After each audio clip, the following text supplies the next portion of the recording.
Señor, ¿cómo puedo cultivar en nuestra iglesia un ambiente de temor y de reverencia y de respeto hacia ti, ¿verdad?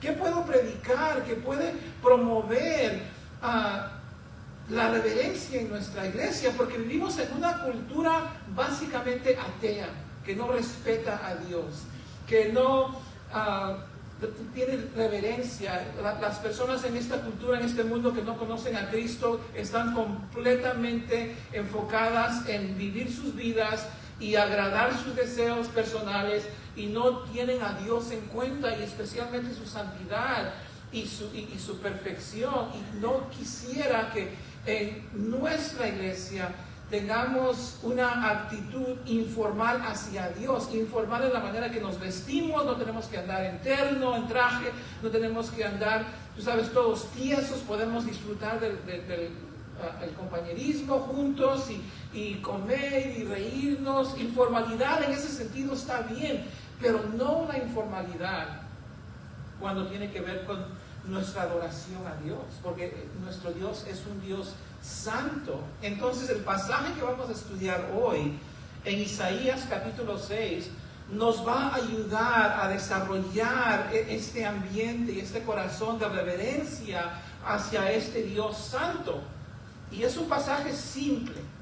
Isaías capítulo 6, por favor volteen ahí, 13 versículos, 2 partes. Los primeros 7 versículos son la visión del Señor de Isaías. La visión del Señor de Isaías. Y versículos 8 al 13 son la comisión del Señor a Isaías. Primeros 7 versículos, la visión que él tuvo. 8 al 13, la comisión que él recibió. Y eso nos va a ayudar a entender este tema de la santidad esta tarde. ¿Quién era Isaías?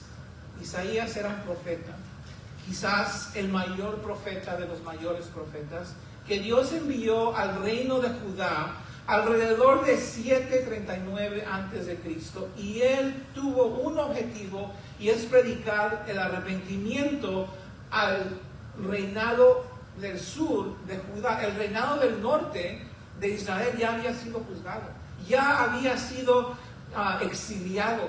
Estaban no solamente en el cautiverio, pero habían sido desparramados y ya casi no existían. Entonces este mismo juicio va a venir sobre la nación del sur, Judá. Entonces Dios manda a Isaías a predicar que necesitan cambiar. En Isaías capítulo 1, para poder entender el trasfondo, el contexto del capítulo 6, Isaías predica: oíd la palabra del Señor, gobernantes de Sodoma, escuchad la instrucción de nuestro Dios, pueblo de Gomorra. Le están diciendo al pueblo de Dios Sodoma y Gomorra, los pueblos más injustos de los siglos anteriores. Y Dios dice: ¿qué es para mí la abundancia de vuestros sacrificios? Dice el Señor: estoy harto de tus holocaustos de carneros, de cebo de ganado, de cebado, y de la sangre de los novillos, corderos y machos cabríos. No me complace, dice Dios. Y cuando extiendes tu mano, esconderé mis ojos de vosotros. Aunque multipliques las oraciones, no escucharé. Vuestras manos están llenas de sangre. Lavaos, limpiaos, quitad la maldad de vuestras obras de delante de mis ojos. Cesad de hacer el mal, aprender a hacer el bien, busca la justicia, reprende al opresor, defiende al huérfano, abogar por la viuda. Entonces el reino del sur, la gente se había hecho injusta, no protegían al necesitado, no ayudaban a la viuda, eran violentos. Y ese había sido la cultura, se había hecho así. Y no solamente les predicó el arrepentimiento, pero les predicó la amenaza del cautiverio, de exiliarlos a otras naciones. En Isaías 39, Dios les dijo: he aquí, vienen días en que serás llevado a Babilonia, todo lo que hay en tu casa y lo que tus padres han atesorado hasta hoy, ninguna cosa quedará, dice Jehová. De tus hijos que saldrán de ti, que habrás engendrado, tomarán y serán eunucos en el palacio del rey de Babilonia. Y dijo Ezequías a Isaías: la palabra de Jehová que has hablado es buena. Entonces ese era el estado de la nación en ese tiempo. Y en el rey que murió, el rey Usías, Isaías tuvo una visión. Y él ha estado predicando en los primeros 5 capítulos, pero ahora en el 6 retrocede a hablarnos de su visión. Ahora, ¿por qué es que Dios graba esta visión en el capítulo 6 de Isaías?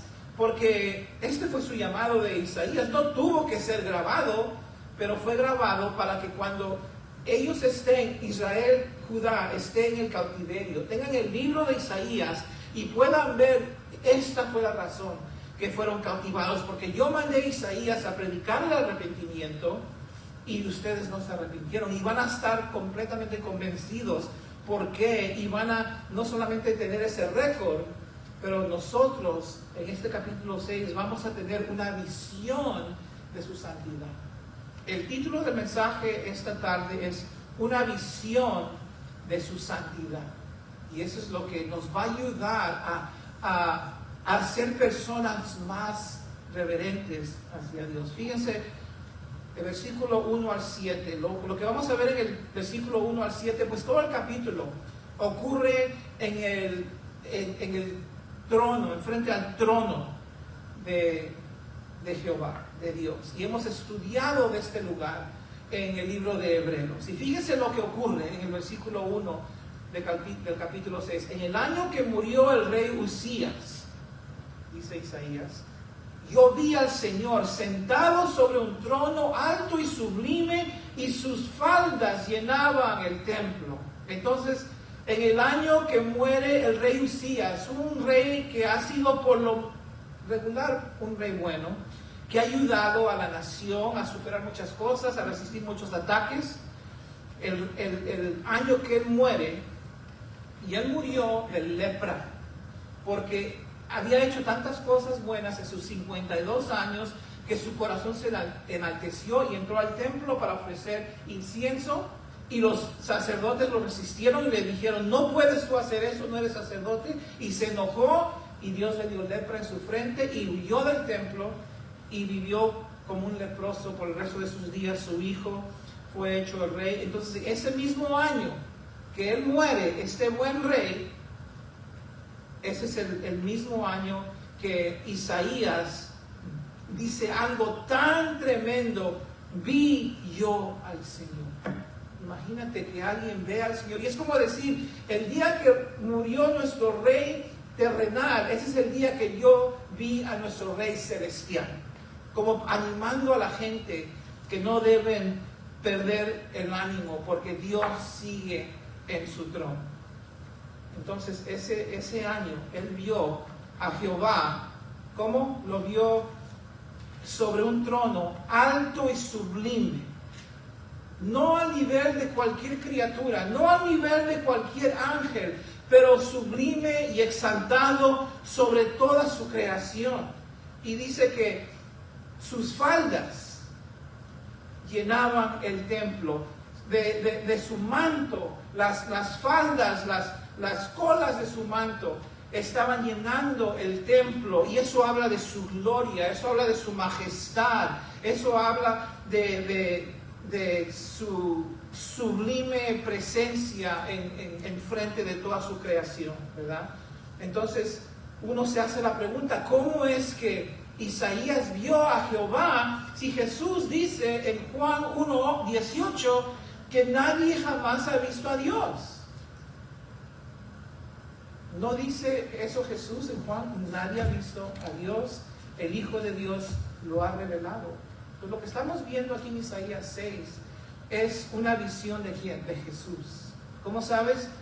Juan 12:41, hablando de Jesús, Juan dice que Isaías dijo esto cuando vio su gloria y habló acerca de él. Entonces Isaías ve a Jesucristo sentado en su trono como Dios todopoderoso, exaltado en todo su esplendor, en toda su gloria. Y fíjense lo que dice luego en el versículo 2.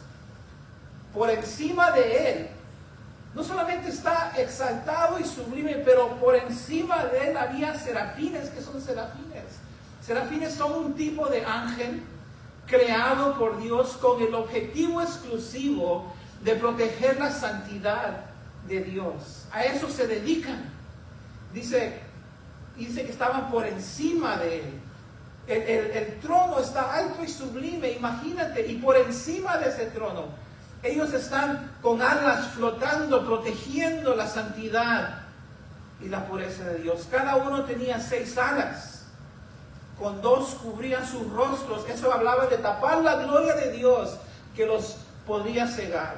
Con 2 cubrían sus pies, hablando de su humildad, y con 2 volaban, que habla del hecho de que ellos están flotando como helicópteros sobrenaturales sobre el trono de Dios, protegiendo la santidad y reconociendo la sublimidad de Dios. Y el uno al otro daba voces diciendo que Santo, Santo, Santo Jehová de los ejércitos, toda la tierra está llena de su gloria. Entonces Isaías dice, no solamente vi al Señor, no solamente lo vi en su trono sumamente exaltado, con ángeles, serafines sobre él, protegiendo su gloria y su majestad y su santidad, pero escuché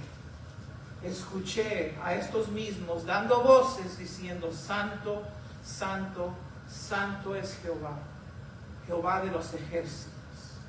¿Qué significa de los ejércitos? Eso significa que Dios tiene a su disposición millares y millares de ángeles listos, preparados para la batalla, a su disposición en cualquier momento para cumplir toda su voluntad. Solamente tiene que decir la palabra y ellos acaban con cualquiera que se opone a él. Este es no solamente un Dios sublime, exaltado, Señor de los ejércitos, pero es 3 veces santo. Y toda la creación en el cielo existe en maravilla de su presencia y de su santidad. Hay una gran énfasis en este capítulo 6 acerca del atributo principal que posee Dios, y ese es su santidad, su separación del pecado, su pureza, su perfección. Jehová de los ejércitos. Isaías dice esto porque él los vio a los ejércitos, vio a los millares, y dice, toda la tierra está llena de la gloria. Quizás la gente no puede ver la gloria de Dios en toda la tierra, pero sus huellas digitales de su gloria están por todas partes. Y luego dice en el versículo 4, y los quiciales o los umbrales de las puertas se estremecieron, se sacudieron con la voz del que clamaba, y la casa se llenó de humo. Eso habla de la ira de Dios y del juicio de Dios, que cuando un ángel clama santo se llena del humo, y es un recuerdo de que este es un Dios santo, glorioso, majestuoso, guerrero. Entonces, ¿cómo reacciona Isaías a esta gran visión que está teniendo cuando él fue llamado? Dice, entonces dije, ¡ay de mí, que soy muerto! Porque siendo hombre inmundo de labios y habitando en medio de pueblo que tiene labios inmundos, han visto mis ojos al Rey, Jehová de los ejércitos. Dice, estoy muerto. Estoy muerto. En ese momento que él tiene esta visión de Jehová, él se mira a sí mismo por lo que él en realidad es, un pecador depravado, un hombre de labios sucios, un hombre que su cultura, ¿verdad?, lo ha afectado, lo ha envenenado, lo ha corrompido. Y parece ser, hermanos, que la mayoría de nuestros pecados proceden de nuestros labios, como dice aquí Isaías. Por eso es que Santiago 3:2 dice que todos ofendemos muchas veces, pero si alguno no ofende en palabra, entonces este es varón perfecto o maduro, capaz también de refrenar todo el cuerpo. Entonces vemos que la mayoría del pecado del hombre consiste en que deja, ¿verdad?, el orgullo, el enojo, lo que sea que está dentro de nosotros salir. Y no solamente vemos esto con Isaías, pero encima vemos cómo vivimos con tanta frecuencia inconscientes de la santidad de este Dios y lo opuesto que Él está en contra del pecado. Y no es hasta que uno tiene una visión de esta santidad, un encuentro con Dios, que uno puede tener en realidad un entendimiento, que Dios puede tener tu atención. porque vivimos inconscientes de todo lo que Dios es en realidad, ¿verdad? Y si tienes un encuentro, si ves la santidad y la majestad de Dios como Isaías la vio, entonces tu vida puede cambiar, mi vida puede cambiar, aún siendo un creyente. Job, ¿saben quién es Job? Job capítulo 1. No estoy loco, no estoy cambiando el tema, estoy llegando a hacer un punto. Job era el hombre más piadoso que vivió hasta los días que él vivió.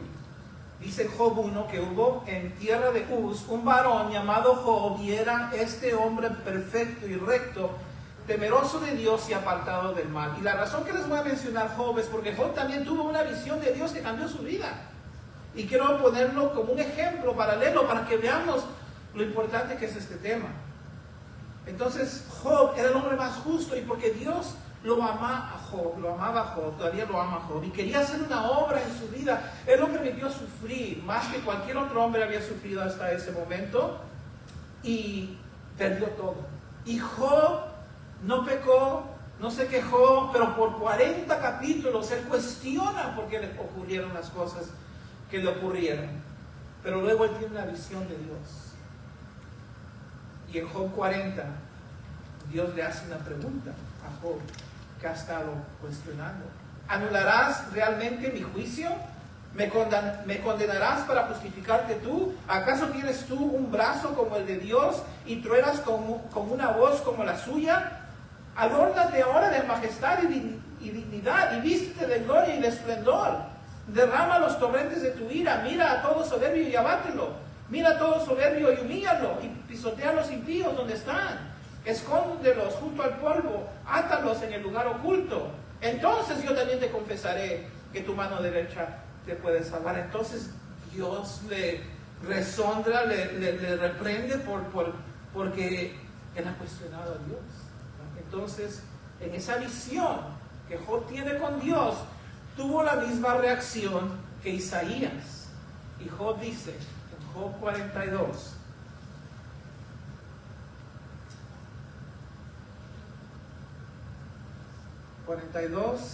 versículo 5: he sabido de ti solo de oídos, pero ahora mis ojos te ven.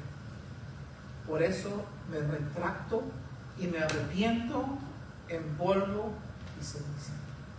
Lo mismo, un hombre que tuvo una visión de Dios, vio a Dios en toda su santidad, escuchó de lo grandioso que Dios es, y a pesar que él era el hombre más justo, y a pesar que él no había pecado, se arrepiente simplemente por cuestionar a Dios.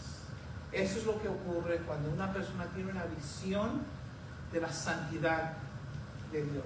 Regresemos a Isaías 6, versículo 6. Y fíjense lo que ocurre cuando Isaías se humilla.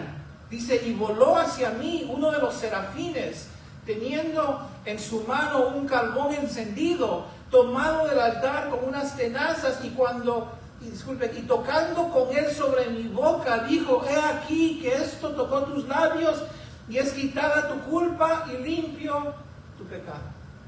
Entonces apenas Dios observa la humildad de Isaías y que él ha reaccionado a la santidad de Dios y se ha quebrantado, Dios inicia su perdón hacia el hombre y manda a un serafín con un carbón encendido para tocar sus labios y limpiarlo de su pecado. Y no es que el carbón encendido en sí fue lo que le quitó el pecado a Isaías, fue el reconocimiento de la santidad de Dios, de la perfección de Dios y de su propia pecaminosidad que resultó en su perdón.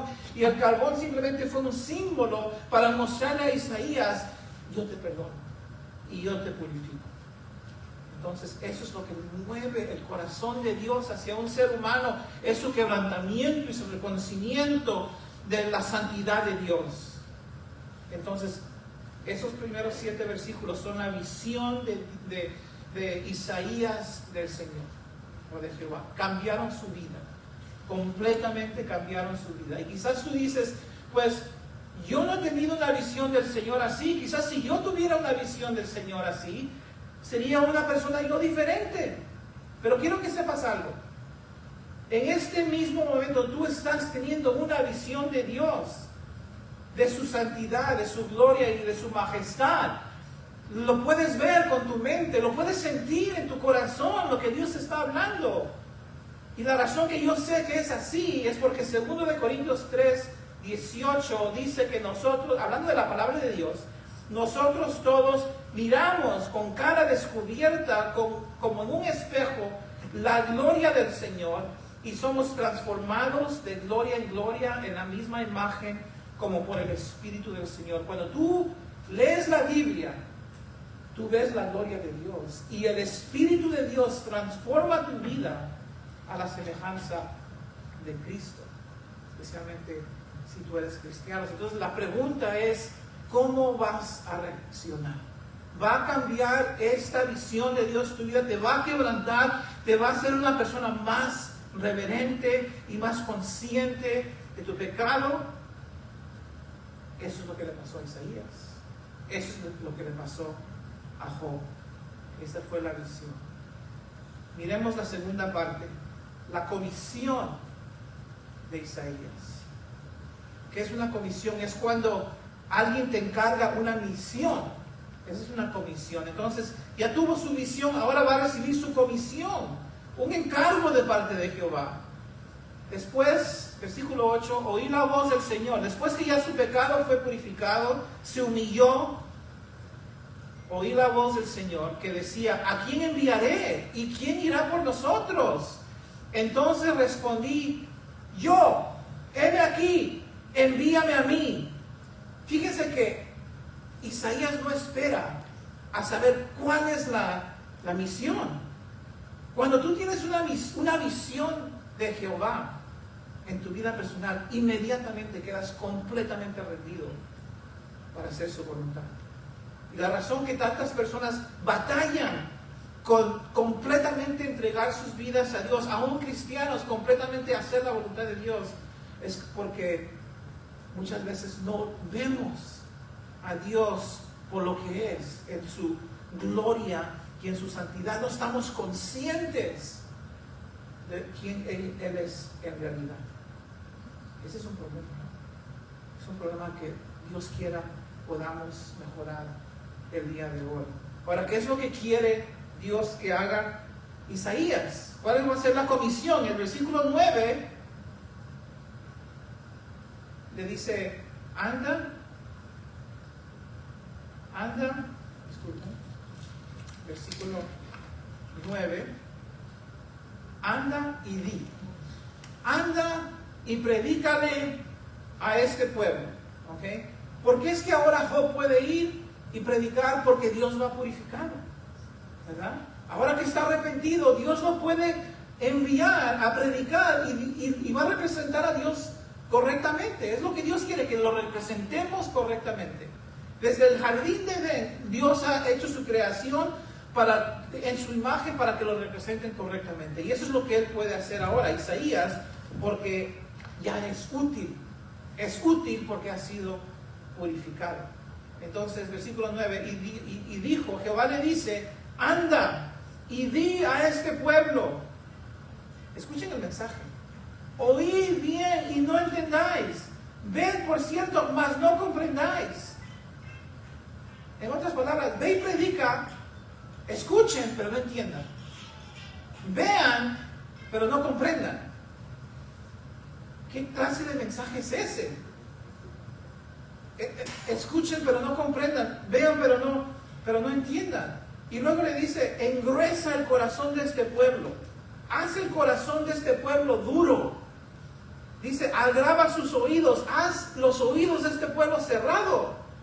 Ciega sus ojos, para que no vean con sus ojos, ni oigan con sus oídos, ni su corazón entienda, ni se convierta y haya para él sanidad. ¿Saben lo que le está diciendo? Le está diciendo, Isaías, tu ministerio no va a llevar fruto. Esta gente no se va a arrepentir. Este reinado del sur de Judá, no. Tú les vas a predicar y ellos no van a escuchar, no van a entender, no van a querer ver. Entonces tus palabras lo que van a tener resultado es engrosar su corazón, endurecer su corazón. Ellos se van a aferrar a su pecado, no van a abrir los ojos y no van a oír con los oídos. Entonces tu misión es solidificar su juicio. Y a veces Dios envía a predicadores, no porque la gente se va a arrepentir, pero para darles oportunidad, para justificar el juicio que Él va a traer sobre sus vidas. Eso no suena muy agradable, pero ese es el Dios Santo. En el versículo 10 lo dice muy claro. Fíjense lo que dice la palabra para. Versículo 10. Engruesa el corazón de este pueblo, agrava sus oídos, ciega sus ojos. ¿Para qué? Esa palabra para qué es literalmente no sea que. No sea que ellos vean. No sea que ellos oigan. No sea que entiendan. No sea que se conviertan y sean sanados. Es algo tan atorrante, que da terror, ¿verdad? Que una persona puede pensar, yo solamente estoy resistiendo, yo solamente estoy esperando el momento correcto para hacer el cambio en mi vida y Dios ya comenzó a planificar tu juicio. Ese es el Dios que servimos, ¿verdad? Por eso que Romanos 11:33 dice, cuán insondables son sus juicios, inescrutables sus caminos. Tú y yo no podemos figurar a este Dios, no podemos medir cuánto podemos pecar y cuánto podemos nosotros hacer nuestra propia voluntad. Debemos, como Isaías, inmediatamente arrepentirnos cuando Él se nos manifiesta. Esa es la actitud correcta, ¿verdad? Aunque seas el único, la única persona en tu entorno que se arrepienta, que cambia, que es una fanática, un fanático, un aleluya, hazlo, porque este Dios es un Dios santo, ¿verdad? Los israelitas tuvieron el libro de Isaías cuando estuvieron en el exilio, y teniendo ese libro de Isaías se dieron cuenta por qué ellos estaban en el exilio, por qué estaban sufriendo, porque Dios tuvo una conversación con Isaías y le dijo, ve y predica, no se van a arrepentir, no nos arrepentimos.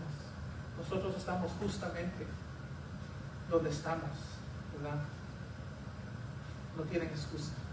Versículo 11. Versículo 11. Y aquí Isaías hace una pregunta. Dice, y yo dije, ¿hasta cuándo, Señor? ¿Hasta cuándo voy a predicar a un pueblo con un corazón duro?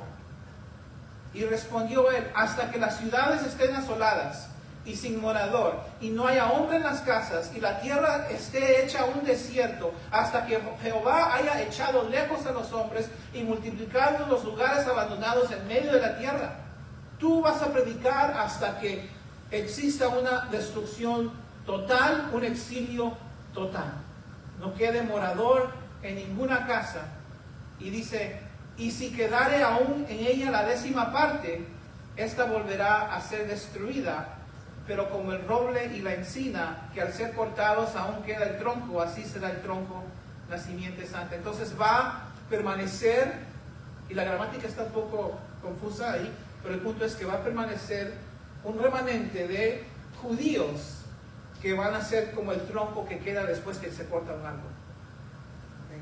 Entonces, conforme tú tienes esta vista, te pregunté antes, ¿cambiará tu vida? ¿Estarás quebrantado o quebrantada?